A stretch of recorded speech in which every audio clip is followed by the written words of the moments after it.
먼저 정은경 본부장의 설명이 있겠습니다. 코로나 바이러스 감염증 19 국내 발생 현황을 말씀드리겠습니다. 4월 26일 현재 총 누적 확진자 수는 1,728명이며 이 중 해외 유입 사례는 1,037명이었습니다. 현재까지 전체 확진자의 81.3%인 8,717명은 격리 해제되었으며 어제 신규 확진자는 10명이었습니다. 어제 격리 해제는 82명 증가하여 전체적으로 격리 중인 환자 수는 감소 추세에 있습니다.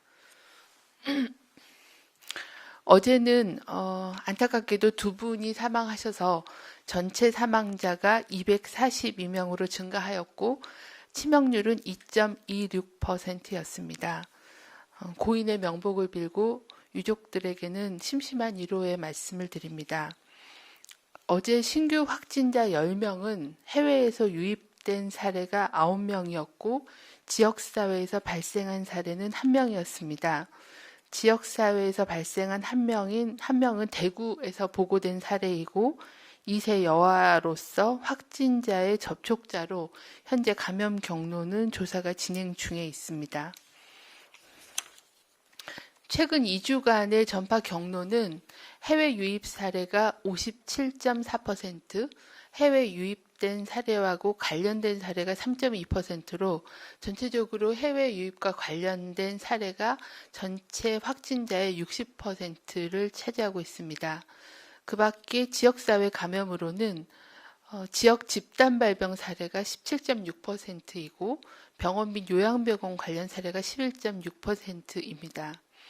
현재 감염 경로를 조사 중인 사례는 모두 12명으로 전체의 5.6%를 차지하고 있습니다.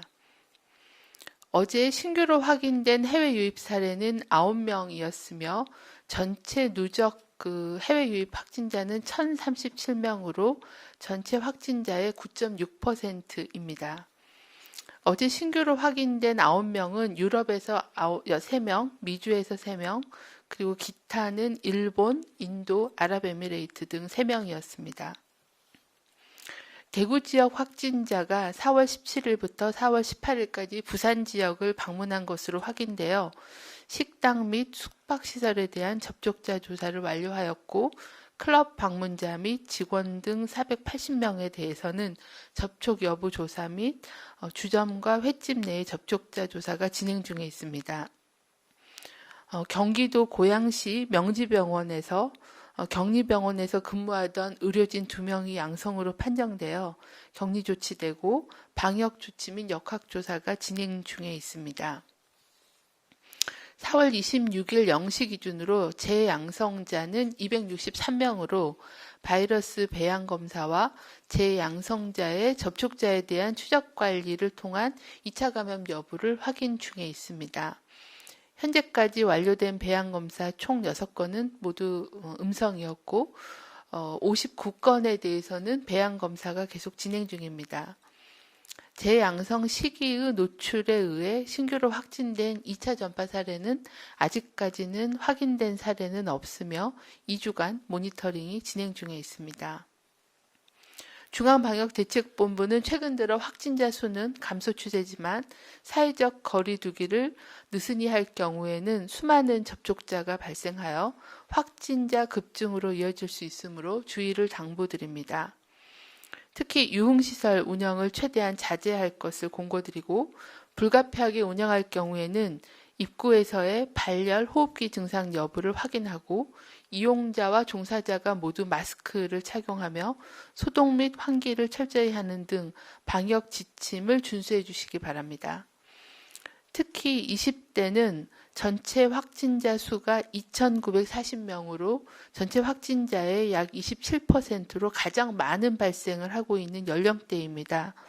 또한 활동 범위가 넓어서 확진될 경우에는 굉장히 많은 접촉자를 유발하고 또 자칫 밀폐된 공간에서 또는 밀집된 그런 접촉으로 이어질 경우에는 슈퍼 전파 사건으로 이어질 수 있는 상황이어서 각별한 주의를 당부를 드립니다.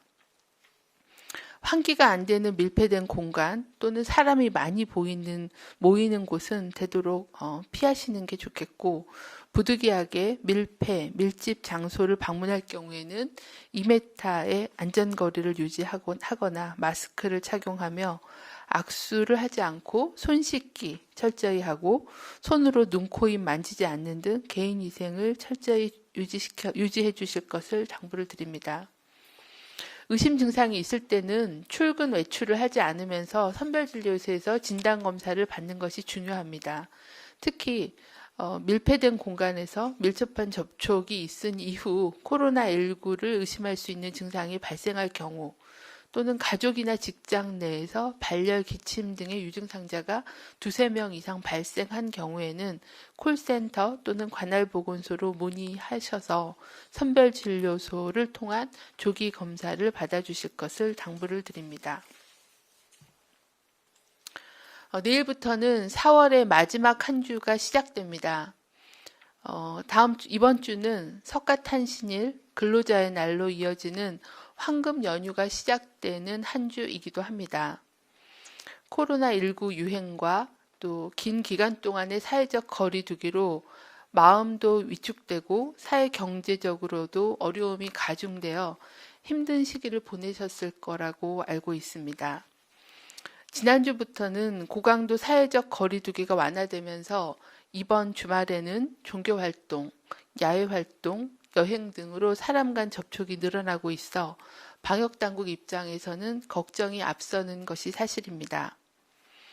환자 수는 감소 추세로 안정적으로 유지하고 있지만 최근에 발생한 몇몇 지역 감염 사례들을 살펴보면 한두 명의 확진자가 대량의 접촉자를 발생시키고 유흥시설처럼 밀폐되고 밀집된 환경에서는 슈퍼전파 사건으로 이어지지 않을지 우려가 큰 상황입니다. 학생들의 등교 계약을 앞당기기 위해서, 그리고 어르신들을 보호하고 또 의료인과 의료 체계를 보호하기 위해서 모든 국민들께서 마음을 모아 노력하는 한 주가 되기를 바랍니다.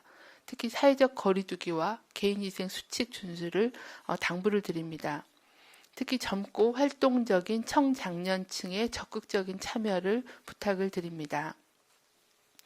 5월 5일 어린이날까지는 사회적 거리두기를 계속 이어가고 있는 동안에 내가 무증상 감염자, 경증 감염자일 수 있다는 생각으로 나의 방심이 자칫 사랑하는 부모와 자녀, 이웃에게 피해를 줄 수 있다는 생각을 가져주시길 바랍니다.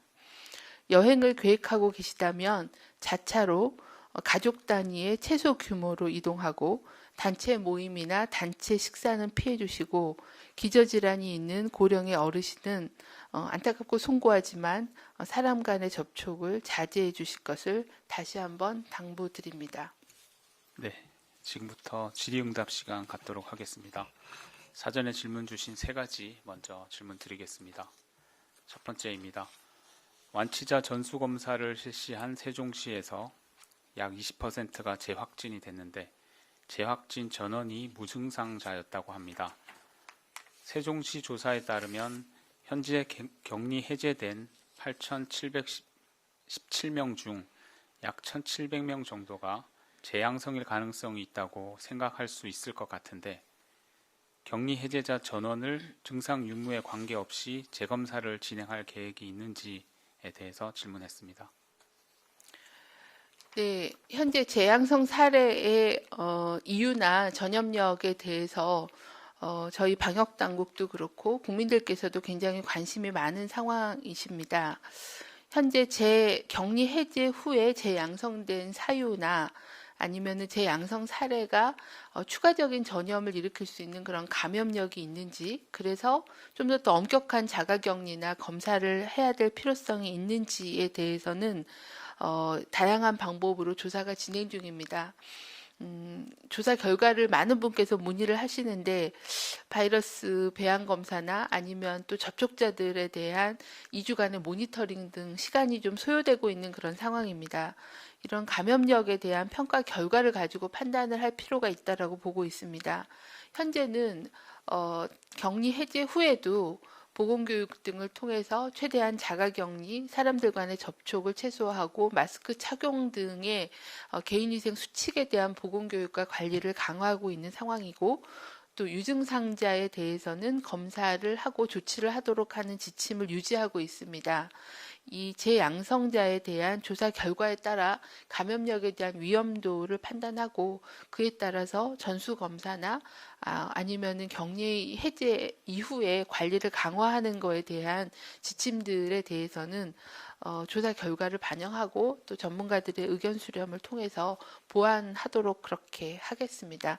현재로서는 무증상 사례까지를 포함한 일제 검사에 대해서는 좀 더 필요성이 낮다라고 보고 있고 신속한 조사를 통한 그런 근거를 확인한 근거 기반의 지침을 만들도록 하겠습니다.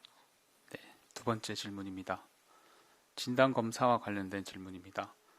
진단검사 방식 관련해 추가 검토 중이라고 했는데 현재 진행 상황이 궁금하다는 질문입니다. 과거 공동 브리핑 당시 진단검사의학회에선 일부 다른 방식을 이른 시간 내에 도입할 것이라고 언급을 했는데 당국에서 추가로 검토할 사안이 많은 건지 현재 방식으로도 충분하다고 판단하고 있는 건지 궁금하다는 질문 주셨습니다. 또 하나는 분자 진단 방식이면서도 결과를 현재보다 더 빨리 낼 수 있는 방식이나 혈청 검사 방식을 미국 정부에선 승인을 했는데 국내에선 어떻게 판단하고 있는지 알려달라는 질문입니다. 네, 그 진단검사 관련해서는 현재까지는 저희가 PCR이라고 하는 유전자 검사, 분자 진단 검사를 확진검사법으로 적용하고 있고, 이건 우리나라뿐만 아니라 전 세계적인 그런 기준입니다. 저희가 추가로 도입하고자 검토하고 있는 검사는 응급환자 발생 시에 신속하게 코로나19 감염을 확인할 수 있는 그런 응급검사가 가능한 1시간 이내에 PCR 검사를 할 수 있는 그런 그 PCR 검사법 도입을 검토하고 있습니다.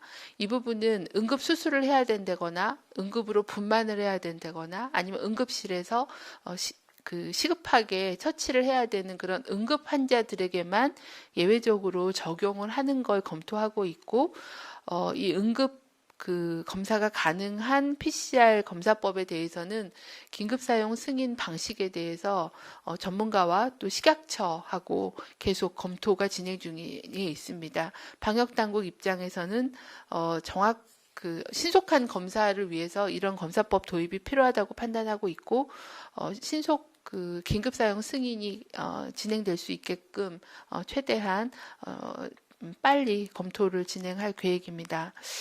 두 번째 혈청 검사에 대해서도 현재 그 미국의 경우에도 항체 검사법에 대한 승인을 한 걸로 알고 있습니다. 하지만 미국에서도 승인을 해줄 때 이 항체 검사법은 확진자의 진단을 하는 단독으로 사용할 수는 없고 보조적으로 사용하도록 하는 내용들을 허가 내용에 담고 있는 걸로 알고 있습니다. 또한 세계보건기구에서도 혈청학적인 검사를 환자의 확진 목적이 아닌 연구조사용으로 한정하여 사용할 것을 권고하고 있는 사항입니다. 이 부분에 대해서는 누누이 말씀드린 것처럼 아직까지는 코로나19가 항체가 어떻게 형성이 되고 또 그 항체 형성이 어떤 의미를 가지고 있고 또 그 항체를 정확하게 진단할 수 있는 표준 검사법 이런 부분들이 아직 확립이 되어 있지 않은 그런 제한적인 그런 그 한계를 갖고 있기 때문에 그걸 기반으로 그렇게 권고를 하고 있다고 판단하고 있습니다. 하지만 우리나라에서도 그 항체 검사나 항체 양성률에 대한 그 검사의 필요성은 있기 때문에 좀 더 정확한 그런 항체 검사법을 적용할 수 있게끔 검사법을 확립하는 것을 신속하게 추진하도록 하겠습니다. 네, 다음 질문입니다.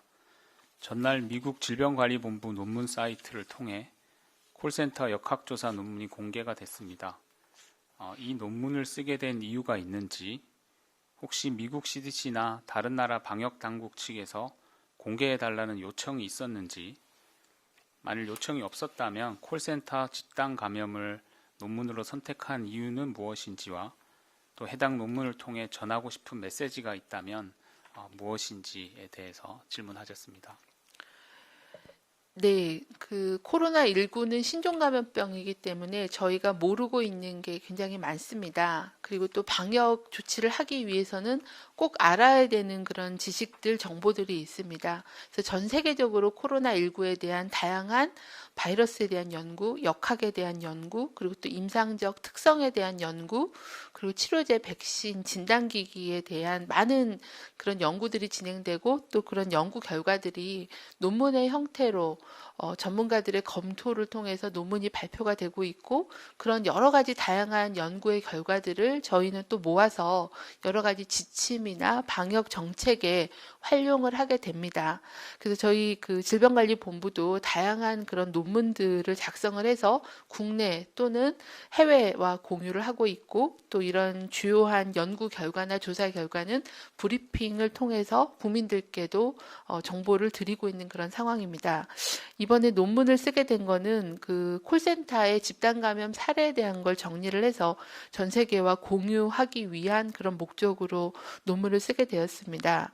이 논문에서 전하고자 하는 그런 메시지는 일단은 논문의 저자가 저희 질병관리본부만이 아니라 질병관리본부와 그리고 시도 그리고 시군구 보건소의 역학조사를 관여했던 모든 분들이 다 같이 협력해서 논문을 작성을 하였고 또 그러한 중앙과 지방의 협력으로 신속하게 전파를 최소화할 수 있었다라는 그런 방역의 결과에 대한 부분들이 컸고요. 두 번째는 콜센터에서 보시다시피 한 층에서의 노출된 경우에 양성률이 43.5%로 굉장히 높은 그런 양성률을 보여주고 있습니다. 이는 굉장히 밀집하고 또 밀폐된 공간에 노출이 될 경우에는 누구나 감염이 될 수 있다라고 하는 그런 밀집된 그런 근무 환경 또는 실내 환경이 코로나 전파에 위험하다라는 것을 한 번 더 공간에 대한 정보와 또 양성률에 대한 정보를 통해서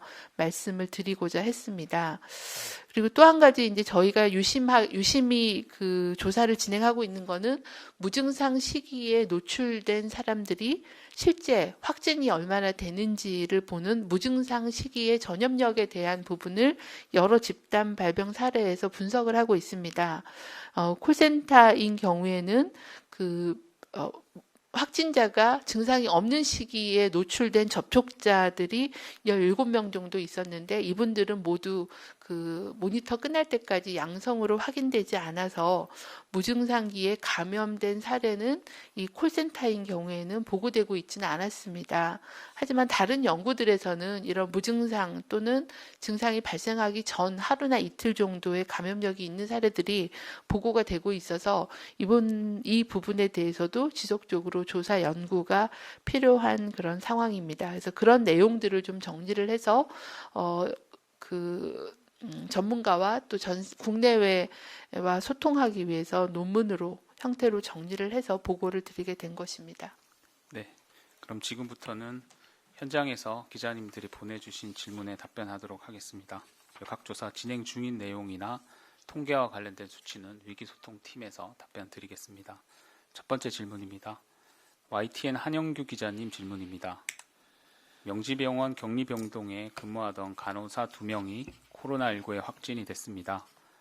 간호사들이 어떻게 감염됐는지, 역학조사한 내용이 있는지, 혹시 방호복을 입고 벗는 과정에서 감염이 된 것인지에 대한 역학조사 관련된 문의 주셨습니다. 네, 명지병원은 국가지정 격리병상이어서 예전부터 메르스 의심 환자 그리고 지금은 코로나19 확진 환자에 대한 진료를 전담하고 있는 그런 상황입니다. 안타깝게도 격리병원에 근무하고 있던 간호사 2분께서 양성으로 확인이 됐습니다. 두 분 다 증상은 없는 걸로 확인이 됐고 또 주기적으로 격리병동에 근무하는 근무 인력에 대한 그런 검사를 통해서 양성으로 일단 확인이 된 상황입니다. 현재 중앙과 경기도 즉각대응팀이 나가서 명지병원에 대한 조사를 진행 중에 있습니다. 조사가 진행이 돼야 어느 단계에서 어떤 문제가 있었는지에 대한 것을 확인할 수 있을 거라고 보고 있습니다.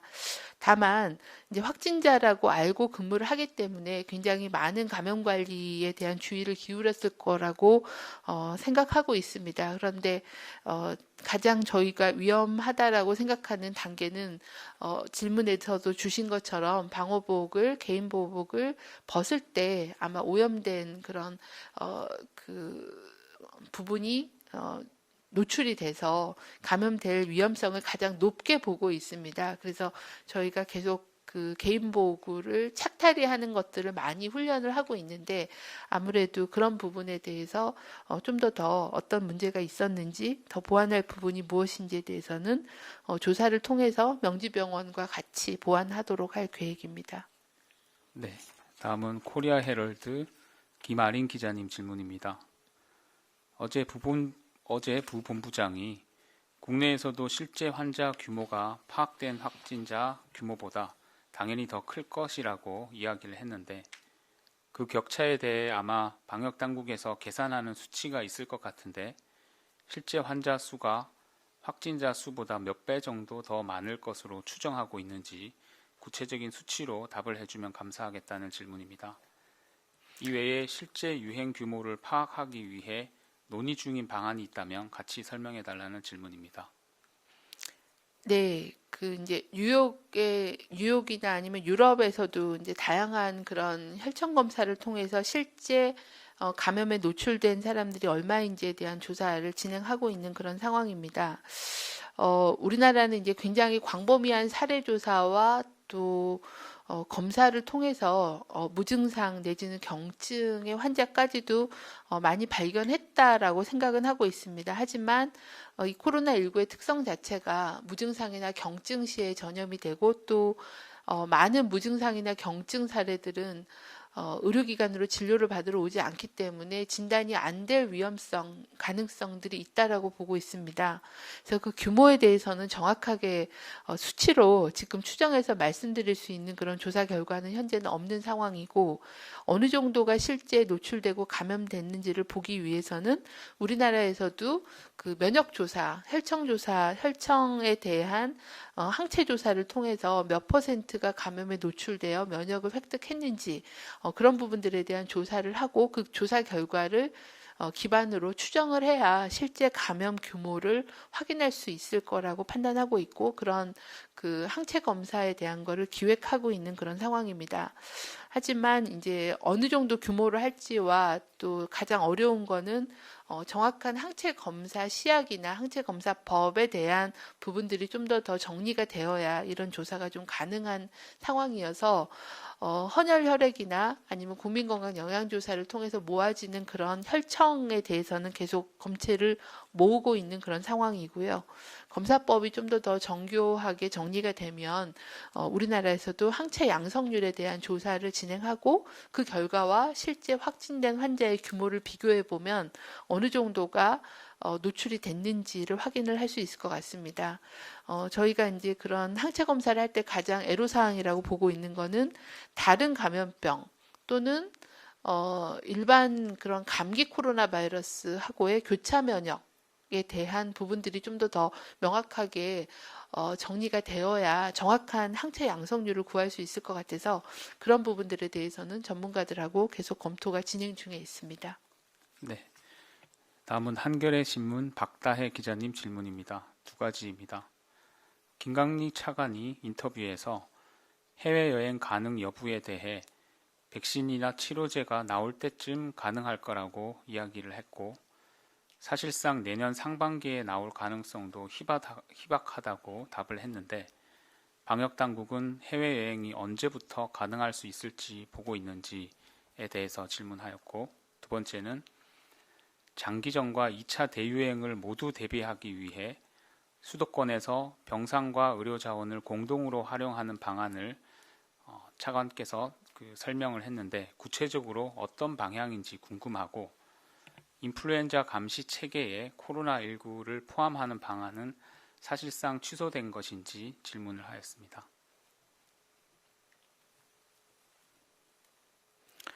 네. 해외 여행이 가능한 시기에 대해서는 이거는 우리나라만의 상황은 아니고 전 세계의 각국의 어떤 코로나19의 유행의 수준, 위험도가 같이 영향을 미치는 상황입니다. 또한 모든 국가들이 또 해외 여행을 금지시키고 또 해외로부터 입국하는 것을 차단하고 있기 때문에 전 세계적인 유행 동향과 각국의 그 여행에 관한 정책들 또 감염의 위험도 이런 것들을 종합적으로 고려를 해야 가능할 걸로 판단을 하고 있습니다. 그래서 언제가 될지에 대해서는 예측하기는 좀 어렵고 각 국의 유행 규모나 위험도 등을 보면서 판단을 해야 될 것 같습니다. 두 번째 질문은 장기전 2차 유행에 대비한 수도권의 의료 자원 공동 활용에 대한 겁니다. 현재 이거는 이제 중수본의 의료자원관리팀에서 계속 지자체와 의료계와 협력해서 이 방안을 만들고 있는 그런 상황입니다.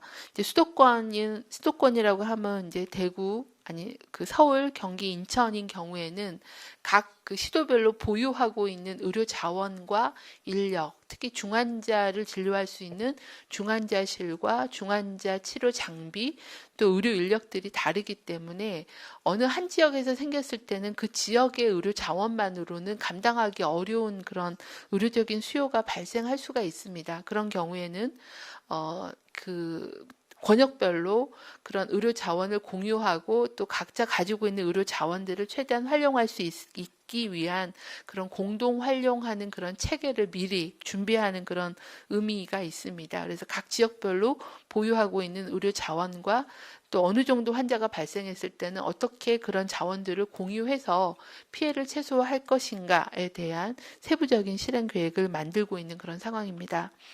저희가 대구 지역에서 이제 대량 환자가 단기간에 발생하면서 굉장히 그 의료기관이 노출되면서 또 의료인들이 많이 격리가 되고 또 병원이 폐쇄되기도 하면서 의료 자원이 굉장히 폭발적으로 그 수요가 급증하는 것을 경험한 바가 있습니다. 그래서 이제 그런 거를 예방하기 위한 사전의 의료 자원에 대한 동원 체계를 미리 설정하는 그런 계획이 되겠습니다.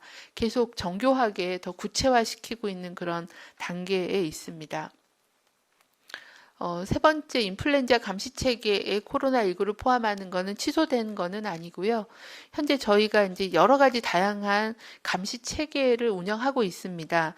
가장 대표적인 것은 중증 호흡기 환자에 대한 감시 체계가 현재는 13개 상급종합병원을 중심으로 해서 호흡기 질환으로 입원한 환자에 대한 감시 체계를 가동하고 있고 이거는 5월부터는 전체 상급종합병원으로 확대해서 40개 이상으로 확대해서 운영하는 것을 현재 추진하고 있고 그걸 통해서 인플루엔자를 포함하고 코로나19 등 다양한 호흡기 감염병을 일으키는 병원체에 대한 감시를 같이 진행할 계획에 있습니다. 그래서 현재는 13개 병원은 운영 중에 있고 이거를 5월 초부터는 전체 상급종합병원으로 확대하는 것을 현재 추진하고 있다는 말씀드리겠습니다.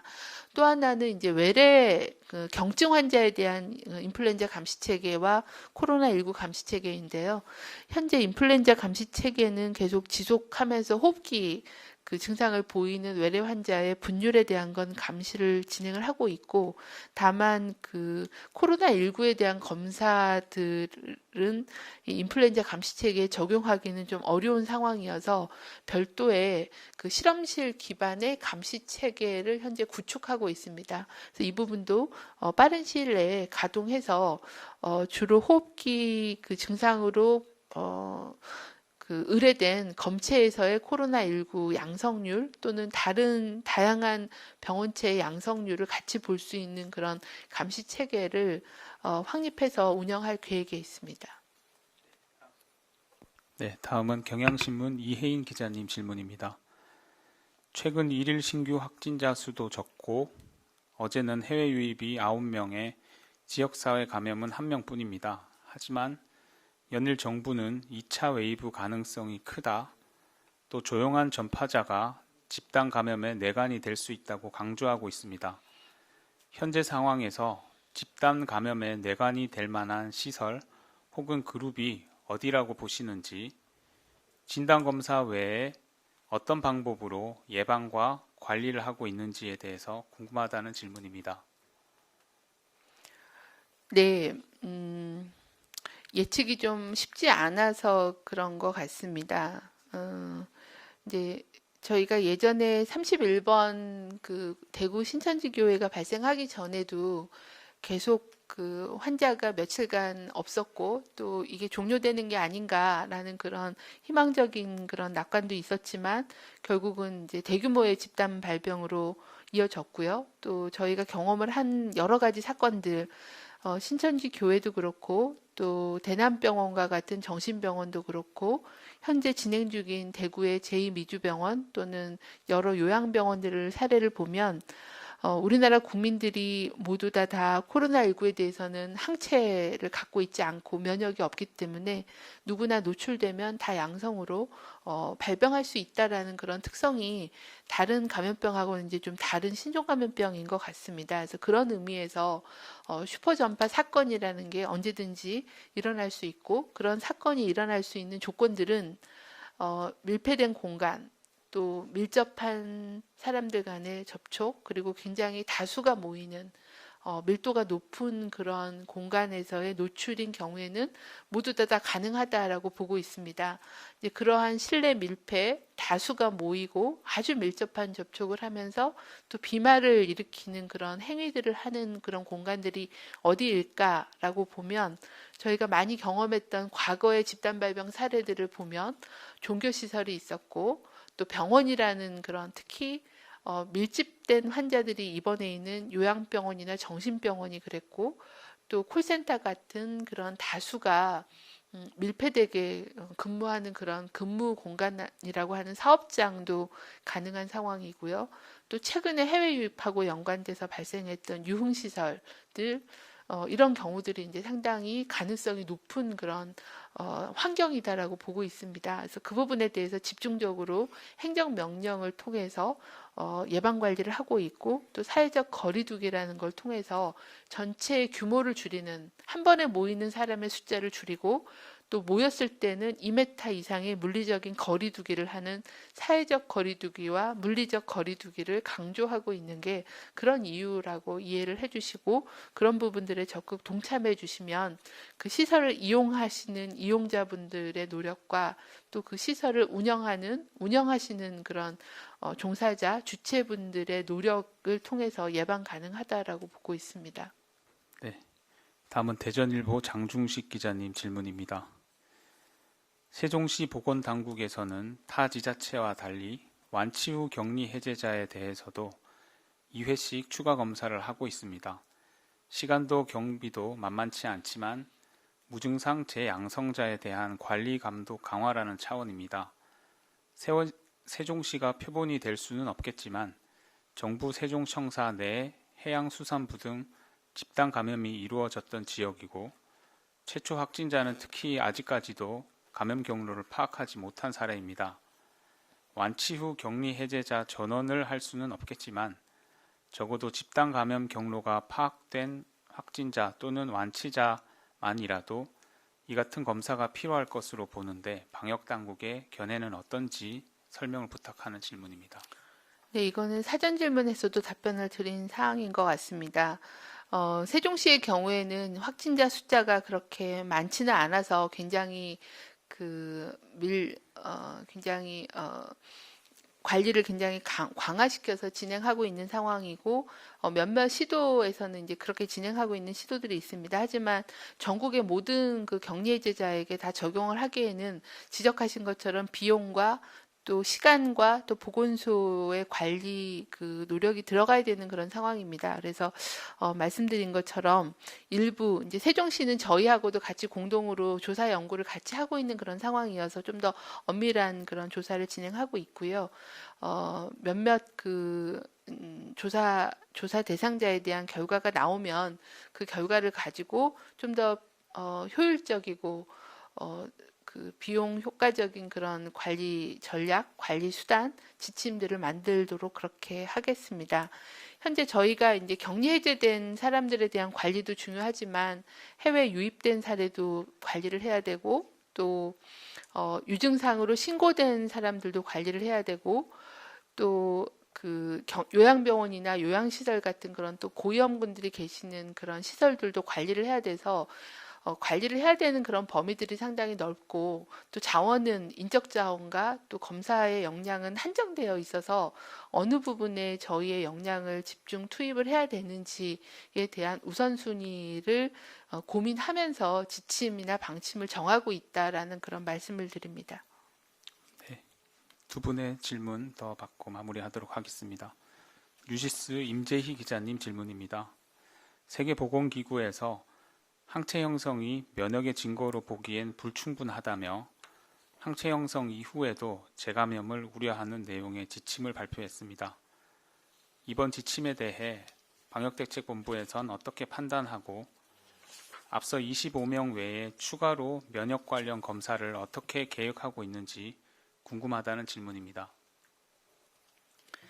네, WHO가 그 항체가 있다고 하더라도 재감염 위험은 여전히 존재하고 또 완벽한 면역력을 갖춘 것이라고 평가할 수 없다라고 이제 코멘트를 한 게 있습니다. 아마 이제 여러 국가에서 면역 그 항체 검사를 해서 면역 증명서래거나 뭐 건강 여권 등을 발행하는 그런 움직임들이 있기 때문에 그런 부분들에 대한 우려를 표명한 그런 발표라고 생각은 합니다. 계속 말씀드린 것처럼 신종 코로나 바이러스가 신종 감염병이다 보니까 아직은 면역 형성과 면역 지속 기간 또 현재 그 시행하고 있는 각종 항체 검사의 결과에 대한 해석 또 그런 항체가 방어력이 충분한지에 대해서는 많은 국가들이 현재 연구를 하고 있기 때문에 좀 더 명확한 그런 증거가 만들어질 때까지는 제한적으로 그런 제한점들을 활용을 해서 항체 검사와 항체 검사 결과에 대한 것을 해석하라라는 그런 의미로 이해하고 있습니다.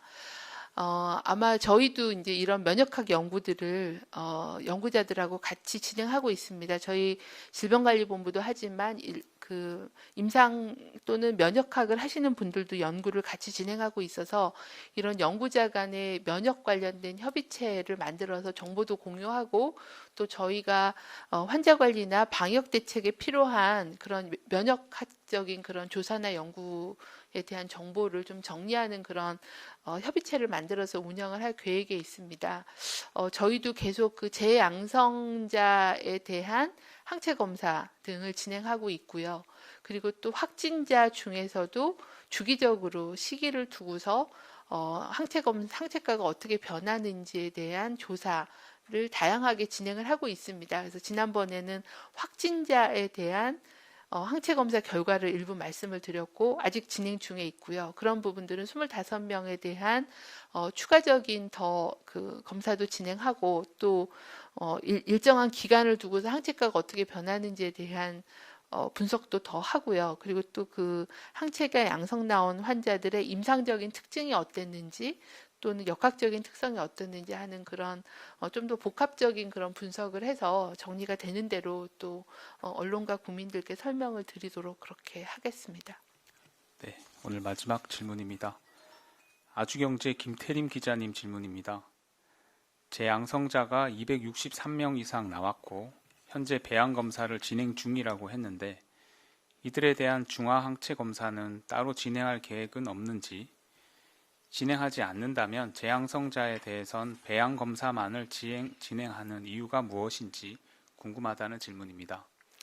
네, 현재 그 재양성자에 대해서는 저희가 전수는 아니지만 그 PCR 검사에서 양성 나온 검체 저희가 이제 또 추가로 들어가서 양성으로 확인한 검체는 바이러스 배양 검사를 다 진행하고 있고 아까 보고 드린 것처럼 6건은 음성, 나머지 한 50여 건은 배양을 현재 진행하고 있고 배양을 1차 배양, 2차 배양 2번을 하기 때문에 시간이 상당히 소요가 되고 있는 그런 상황입니다.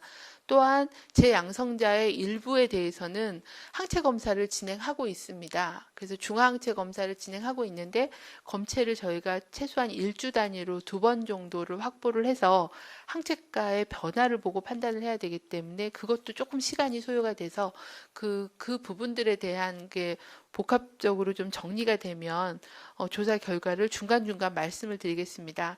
이 중화항체 검사라는 게 일반 그 민간 수탁기관이나 이런 데서 검사를 할 수 있는 게 아니고 바이러스를 다루는 그런 BSL-3라고 하는 생물 안전 실험실에서 진행을 해야 되고 또 시간도 상당히 소요가 되고 하루에 한 15건 정도 검사가 가능하다고 들어서 대량으로 이 검사를 하기에는 좀 한계가 있어서 국민들이나 언론들께서 보실 때 왜 이렇게 더디게 진행이 되나라고 하는 그런 답답함이 있으실 것 같습니다. 저희도 최대한 빠른 시일 내에 이런 결과를 좀 내고자 속도를 좀 내서 중간중간에 조사 결과를 말씀을 좀 드리겠습니다. 네, 오늘 질의응답은 이상 마치도록 하겠습니다. 본부장 마무리 발언 듣도록 하겠습니다. 그 환자 수가 많이 감소하고 있는 것은 고무적입니다. 하지만 여전히 그 감염 경로를 알 수 없는 지역사회의 산발적인 사례는 보고가 되고 있고 또 그런 사례들이 조기에 진단이 안 될 경우에는 굉장히 장기간 그 감염력이 있는 시기, 증상이 있는 시기에 노출이 일어나서 대량의 접촉자를 발생시키고 있는 그런 상황입니다. 최근 그 대구 사례도 언급을 드렸지만 특히 건강하고 활동적인 그런 젊은 연령층에서는 굉장히 활동 범위가 넓기 때문에 그런 전파 위험력이 상당히 높습니다. 특히 실내 환기가 잘 되지 않은 밀폐되고 밀집된 클럽이나 주점 등 유흥시설 이용이 늘고 있고 또 이런 그 접촉자들을 발생이 되고 있는 그런 상황입니다. 말씀드린 것처럼 그런 밀폐된 시설 또는 밀접한 접촉 그리고 대규모의 사람들이 모이는 그런 종교시설이나 유흥시설 또는 생활체육시설 또 학원 또 굉장히 많은 그런 실내의 그런 시설들은 모두 그런 위험성은 있다라고 보기 때문에 저희가 최대한 운영 자제 내지는 밀도를 낮추는 노력에 대한 당부를 드리고 있습니다. 한 명의 환자라 하더라도 슈퍼전파 사건으로 증폭될 수 있는 그런 장소임을 다시 한번 상기하고 지속적으로 운영을 좀 자제하거나 아니면은 감염병 예방 수칙을 반드시 준수해 주실 것을 당부를 드립니다. 특히 고령자 등 고위험군인 경우에는 이러한 밀집된 장소에 노출될 경우에는 감염의 위험이 있고 또 감염됐을 경우에는 좀 더 위중한 결과를 낳을 수 있기 때문에 그런 어르신들 또 만성 기저질환이 있으신 분들 이런 분들은 특히 사회적 거리두기 또 물리적 거리두기, 마스크 착용, 개인위생 수칙 이런 것들을 준수해 주실 것을 당부를 드립니다. 이상 브리핑을 마치겠습니다. 네, 오늘 일요일 정례 브리핑 마치겠습니다. 참여해 주셔서 감사합니다. 오늘 수업 통역